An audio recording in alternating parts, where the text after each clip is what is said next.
আজ রবিবার। আশিস সকাল সকাল অফিস চলে গেছে। ওদের এখন অফিসে বেশ কাজের প্রেশার রয়েছে, তাই ওদের এখনও রবিবারকেও কাজ করতে হচ্ছে। আজ সকাল সকাল সেই কাকদ্বীপ থেকে এই ইলিশ মহারানী আমাদের বাড়িতে এসেছে। আমার বাবার মাস্তুতো বোন সোমা পিসি যে কিনা কাকদ্বীপে থাকে, সেই সুদূর কাকদ্বীপ থেকে এই ইলিশ মাছ পাঠিয়েছে। একটু কালো জিরা ফোড়ন দিয়ে কাঁচা লঙ্কা দিয়ে বেশ সুন্দর করে মাছটা রান্না করলাম। খেতে বেশ ভালোই হয়েছিল।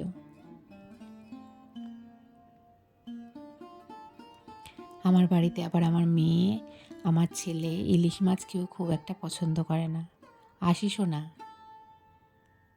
আমার ভালোই লাগে খেতে। এই তেলে ভাজা মাছটা আমার কাকার জন্য রেখে দিলাম। আমার কাকা আবার ইলিশ মাছের এই তেল আর ভাজাটা খেতে খুব ভালোবাসে। আমার আবার ইলিশ ভাপাটা খেতে বেশি ভালো লাগে। একটুখানি মাংসও বসেছিলাম।